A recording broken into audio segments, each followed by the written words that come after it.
Assalamualaikum para pecinta dunia yang berangkat gelap pulang gelap. Apa kabar kalian? Semoga selalu dalam keadaan sehat walafiat. Amin.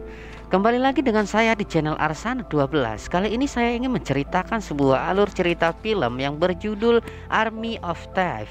Film ini menceritakan sekelompok manusia yang selalu bersemangat membobol brankas-brankas ternama. Brankas ini terkenal akan kesulitan untuk membobolnya, bahkan diklaim tidak akan bisa untuk ditembus. Agar tidak penasaran akan kisahnya, mari langsung masuk ke ceritanya.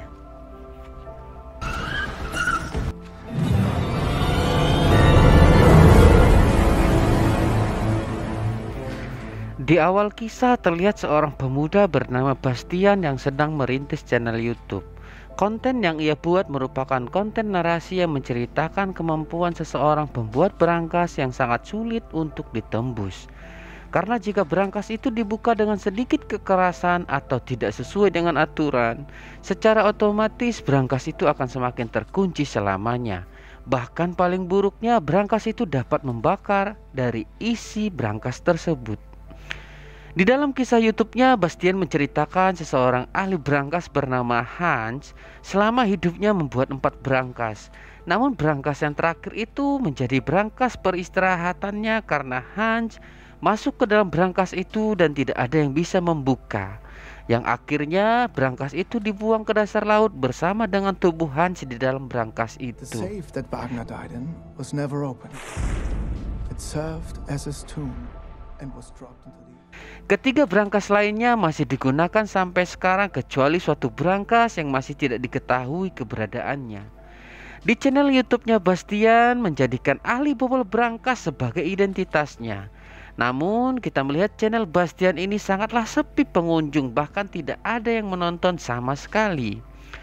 Bastian pun merasa bosan dan ia akan kembali lagi ke rutinitasnya.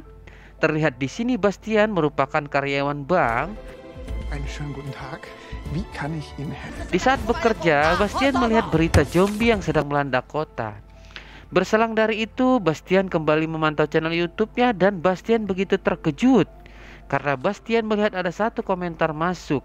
Ternyata komentar itu berisi sebuah ajakan untuk Bastian, yakni Bastian diajak untuk ikut serta dalam kontes membobol sebuah brankas. Singkat cerita, Bastian pun berminat dan mengikuti ajakan itu. Dan di scene ini terlihat Bastian sudah sampai di tujuan dan Bastian pun menyebutkan passwordnya. Bastian pun langsung dibawa masuk dan tanpa diduga-duga oleh Bastian, Bastian langsung diikut sertakan ke kompetisi itu. Semua peserta pun langsung berlomba untuk membuka brankas-brankas itu. Dengan sedikit gugup, akhirnya Bastian pun ikut memulainya. And remember, only 4 competitors advance to the next. Di sini terlihat peserta kompetisi tersebut satu persatu sudah mulai mampu membuka brankas-brankas itu. Yang akhirnya Bastian juga berhasil melakukannya, walau Bastian adalah orang yang terakhir bisa membuka brankas tersebut. Tahap berikutnya pun dimulai. Terlihat brankas di sini lebih besar dari brankas sebelumnya. And crack! Dan akhirnya 2 dari 3 peserta tahap ini berhasil membuka brankas itu. Dan salah satunya adalah Bastian. Mereka pun masuk ke tahap berikutnya, yakni babak final. Saat pertandingan dimulai, pesaing dari Bastian mencoba langsung beraksi. Namun tidak dengan Bastian. Di sini Bastian mencoba membaca kombinasi dari struktur brankas itu.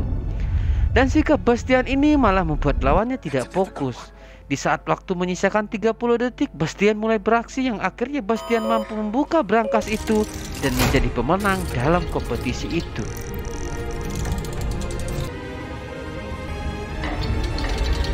Ladies and gentlemen, there's a new kid in town! Di saat selebrasi kemenangan, Bastian tak sengaja melihat seseorang wanita satu-satunya yang tersenyum kepadanya. Yang ternyata wanita itu adalah yang memberi komentar di channel YouTube dan yang mengajak Bastian untuk turut serta dalam pertandingan ini.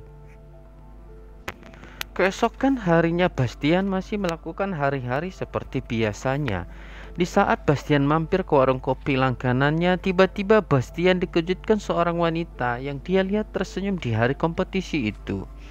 Mereka pun langsung ngobrol santai. Di sini akhirnya Bastian tahu bahwa inilah wanita yang berkomentar di YouTube-nya, dan ternyata nama aslinya adalah Gwen. Gwen pun menceritakan tentang apa dan siapa dirinya.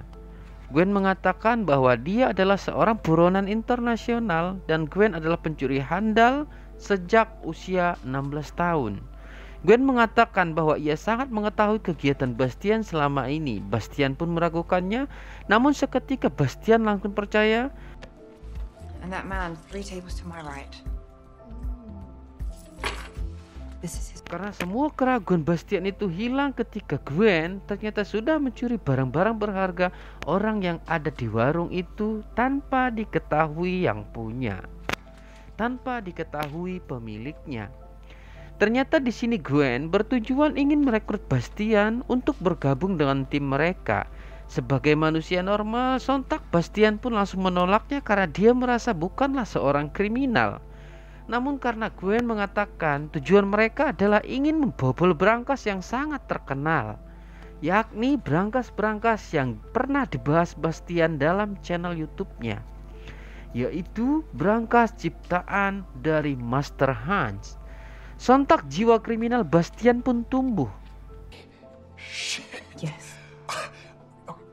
Which one? The Vanguard? The Valkyrie? Yes. Both? Namun batin kecilnya masih menolak itu semua. Dan Gwen pun mencoba meyakinkan lagi bahwa ini adalah waktu yang tepat karena dunia sedang dilanda wabah zombie. Sleep on it. You'll find me here. Berselang dari itu, Bastian pun kembali ke pekerjaannya yang begitu sangat membosankan. Ketika di rumah, Bastian menonton berita serangan zombie di kotanya sembari berpikir untuk menerima tawaran Gwen tadi. Setelah keputusan sudah matang, akhirnya Bastian pun menemui Gwen di rumahnya. Gwen pun menyambut baik kedatangan Bastian dan Gwen menjelaskan siapa-siapa yang ada di dalam tim mereka. Ada wanita yang bernama Corina. Dia adalah seorang peretas komputer yang sangat handal. Karena sejak kecil Corina sudah selalu meretas situs-situs yang terlarang. Di sini juga terlihat ada Rolf. Dia adalah supir pelarian yang super jenius. Dan yang terakhir dari tim mereka ini adalah Brad Cage. Ia adalah seorang pria kuat yang pemberani karena ada histori masa kecil yang tidak begitu menyenangkan dalam hidupnya. Singkat cerita, Bastian pun diterima oleh rekan-rekannya yang lain. Setelah itu Corina beraksi. Corina menunjukkan keberadaan brankas-brankas yang jadi target mereka. Brankas pertama yaitu Rentgol. Rentgol ini berada di sebuah bank kecil di Paris, dan brankas ini memiliki kode akses 413 jutaan kombinasi. Dan yang kedua brankas Pakleri berada di Praha, Republik Ceko, dan brankas ini memiliki kode akses 235 miliar kombinasi. Wow.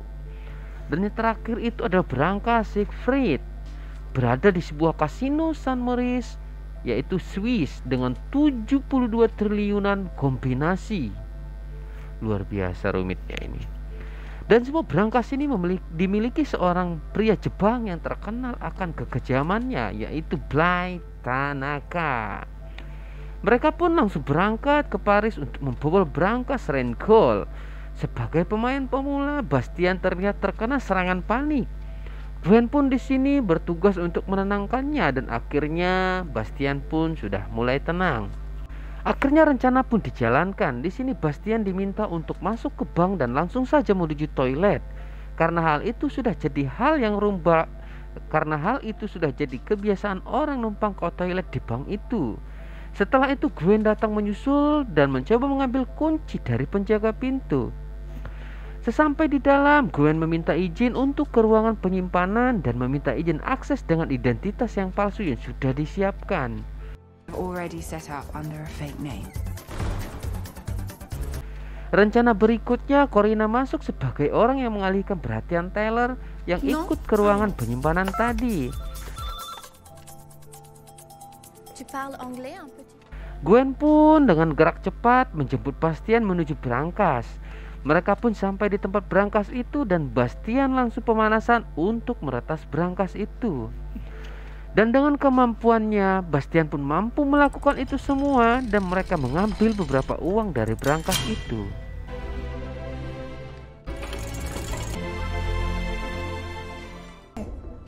I've done it. Sebastian. Focus on the 500s though. Setelah itu Brad dan Ralph mengalihkan perhatian agar mereka bisa keluar tanpa meninggalkan You jejak. walk out, and I follow.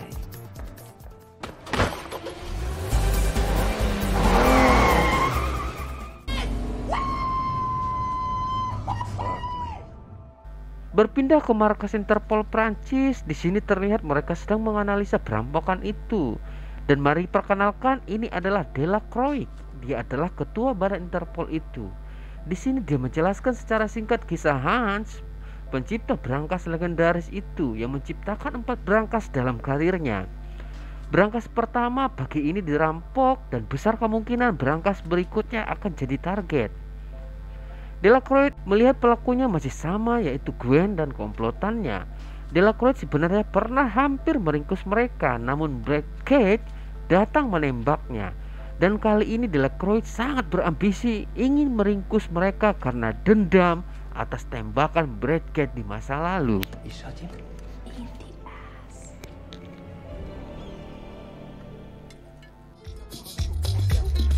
Setelah aksi itu, Gwen dan yang lain merayakan keberhasilan mereka. Di sini terlihat Bastian berusaha mengakrabkan diri dengan yang lain.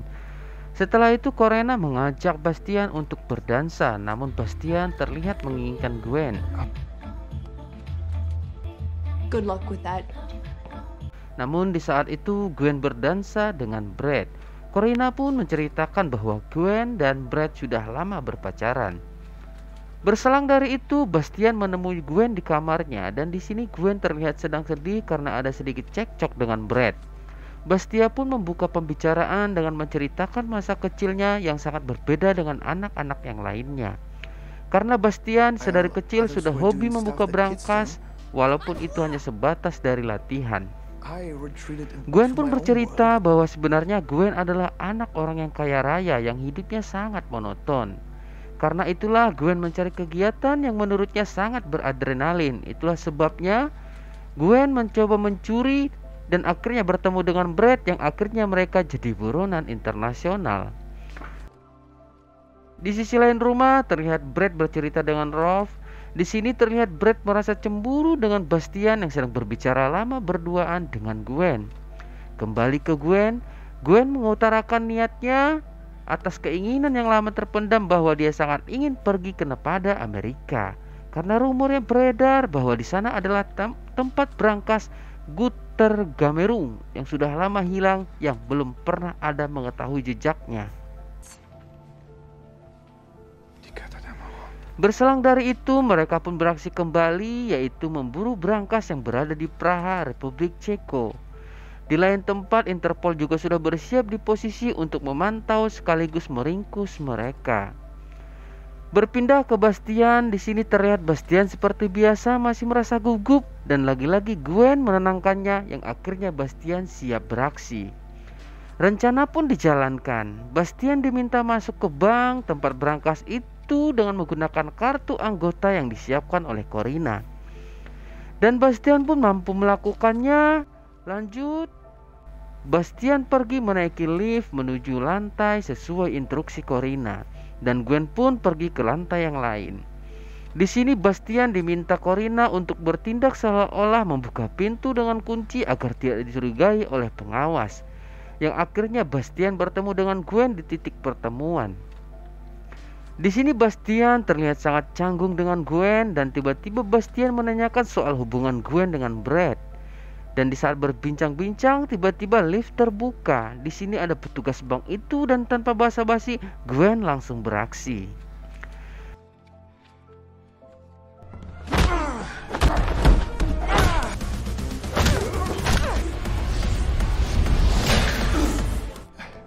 What the fuck was that? What? Singkat cerita, mereka pun sampai di tempat brankas itu. Seperti biasa, Bastian melakukan pemanasan sebelum beraksi. Di lain tempat, Interpol yang memantau komplotan Gwen merasa curiga karena tidak ada yang mencurigakan sesuai dengan analisa mereka di bank yang mereka pantau. Mereka pun langsung masuk ke bank itu dan ternyata brankas itu sudah dipindahkan demi keamanan. Sehingga membuat Delacroix selaku kepala dari Interpol itu merasa kesal dan merasa tertipu.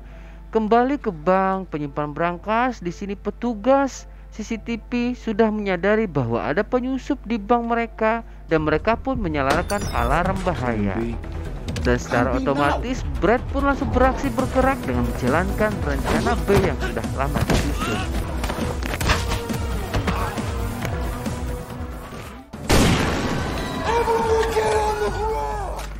Rencana B ini bertujuan untuk pengalihan agar fokus petugas berpindah kepada Brad yang melakukan seolah-olah perampokan. Kembali ke Bastian, di sini Bastian salah saat membuka brankas itu dan Bastian hanya punya satu kesempatan lagi. Pada kesempatan kedua ini Bastian pun berhasil membuka brankas itu. Mereka pun terlihat sangat senang sampai-sampai mereka sempat ingin berciuman.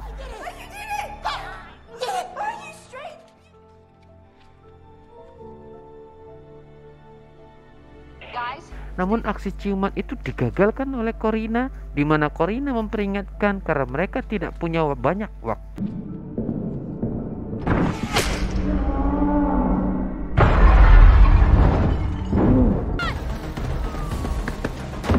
Bastian dan Gwen pun bergegas keluar. Mereka pun berhasil keluar dari bank itu. Mereka pun langsung berlari menuju mobil yang dikendarai Ralph, Corina, dan Brad. Di sini Brad membantu Gwen untuk menariknya ke atas mobil, namun berbeda perlakuan kepada Bastian.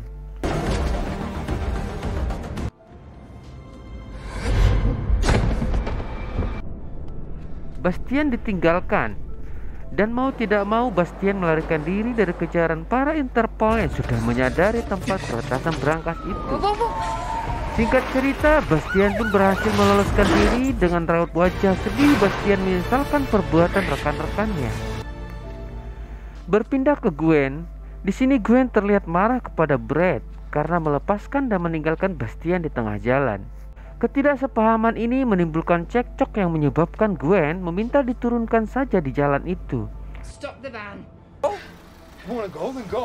Tak lama dari itu, tiba-tiba mobil mereka berhenti. Ternyata Corina mengikuti jejak Gwen karena Corina punya rencana untuk target brankas berikutnya.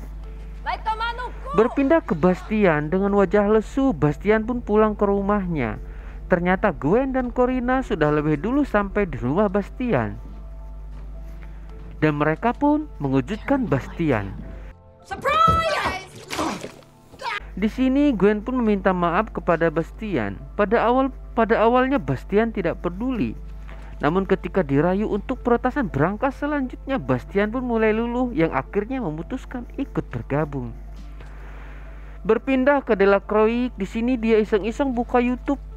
Tanpa sengaja ia menemukan channel YouTube-nya Bastian, dan Delacroix sangat meyakini bahwa Bastianlah pelaku peretasan brankas itu. Karena rekan lama Gwen, spesialis peretas, sudah lama tewas. Namun anak buahnya meragukannya karena dia melihat Bastian dicampakkan dari mobil itu. Berpindah ke Bastian, Gwen dan Corina. Di sini mereka memutuskan melanjutkan perburuan brankas di kasino San Moritz Swiss itu. Di tempat lain ternyata para Interpol itu sudah bersiap di sekitaran kasino. Nah, di sini IT dari Interpol itu mendapatkan suara Bastian yang menyatakan kalau mereka akan beraksi pukul 5. Singkat cerita, jam pun sudah menunjukkan pukul 5. Delacroix dan yang lain pun pergi ke kasino itu. Okay, go. Namun ternyata pihak kasino mengatakan mereka sudah tahu bahwa akan ada perampokan pukul 5 dari Interpol. Karena Interpol menyarankan mereka untuk memindahkan brankas itu karena ada perampokan pukul 5 itu. Nah, jadi mereka memindahkan brankas itu sejak 5 jam lalu. Kita kembali ke 8 jam sebelumnya. Di sini Corina menyamar jadi Interpol yang menyarankan agar brankas itu dipindahkan karena akan ada perampokan pukul 5 sore ini. Pihak kasino pun mempercayainya dan mereka memindahkan brankas itu. Di saat brankas itu dipindahkan, ternyata Gwen sudah menyusup ke mobil brankas itu, yang akhirnya Gwen berhasil mengambil alih mobil itu.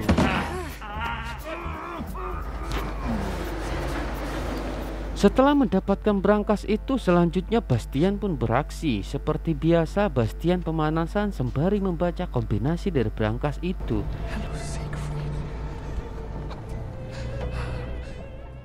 Di tempat yang lain, Brad dan Rob sudah berada di sisi kasino itu juga. Saat itu mereka memeriksa GPS dan mereka melihat keberadaan HP dari Gwen. Corina saat itu yang bertugas memantau situasi menyadari keberadaan Brad. Corina pun mengabarkan kepada Gwen. Sialnya bagi Corina malah tertangkap oleh Delacroix.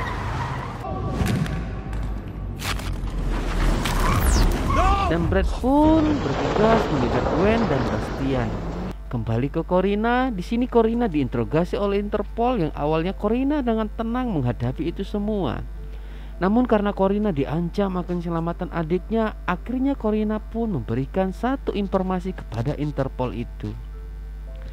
Berpindah ke Bastian, di saat mencoba membuka brankas itu, ternyata jalanan yang dilalui sangat berbelok-belok, yang menyebabkan Bastian kesusahan untuk menemukan titik kombinasi brankas itu. Bastian pun terus mencoba dan mencoba lagi, yang akhirnya Bastian pun berhasil melakukannya. Mereka pun berhenti di satu tempat dan di sini terlihat Bastian masih sangat tidak percaya bahwa dia sudah meretas sebuah brankas legendaris yang terkenal kesulitannya itu.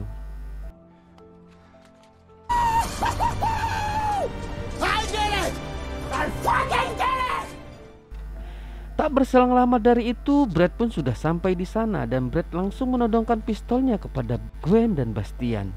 Brad pun berniat menembak Bastian, namun ternyata pistol Brad sudah lama disabotase oleh Gwen. Karena Gwen takut Brad akan gegabah dalam bertindak di saat beraksi. Kini situasi pun berbalik. Singkat cerita, Brad dan Rob pun diikat di mobil itu, sedangkan Gwen dan Bastian pergi meninggalkan tempat itu.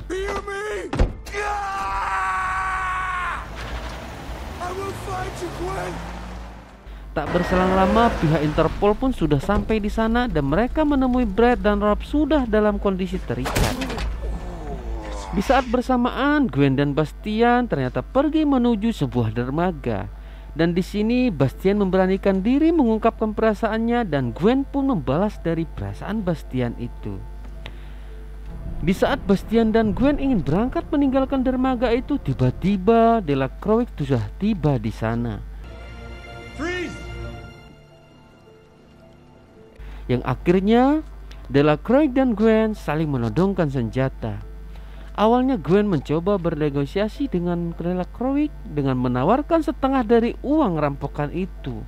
Namun Delacroix menolaknya karena dendam yang sudah terlalu besar. Akhirnya Gwen pun memutuskan agar menyerahkan diri, namun dengan syarat Bastian harus dilepaskan. Karena Bastian tidak tahu apa-apa dalam hal ini. Akhirnya Bastian pun dipersilahkan pergi oleh Delacroix.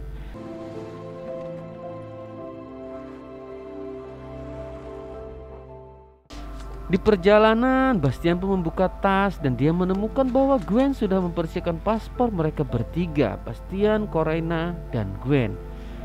Akhirnya Bastian pun mengerti kemana harus pergi karena Bastian akan menunggu Gwen dan Corina untuk keluar dari penjara guna memburu brankas terakhir yang melegenda, yaitu Göttergamerum. Scene pun terbang ke beberapa waktu kemudian. Terlihat sepasang kekasih menuju counter tukang kunci yang ternyata Bastian ada di sana. Dan sepasang kekasih itu meminta bantuan, yakni membuka sebuah brankas. Yang di luar dugaan ternyata brankas itu adalah brankas Göttergamerum. Yang akhirnya senyum Bastian pun kembali karena Bastian tidak perlu jadi pungguk merindukan rembulan lagi. Dan film pun selesai. Kesimpulan yang dapat kita ambil dari film ini adalah asahlah kemampuan dirimu dan tinggalkan zona nyamanmu, karena keberhasilan akan menghampirmu. Wow, kali aja sih. Untuk teman-teman semua, jangan lupa untuk bantu like, komen, dan subscribe agar kita makin semangat untuk membuat video-video selanjutnya. Terima kasih.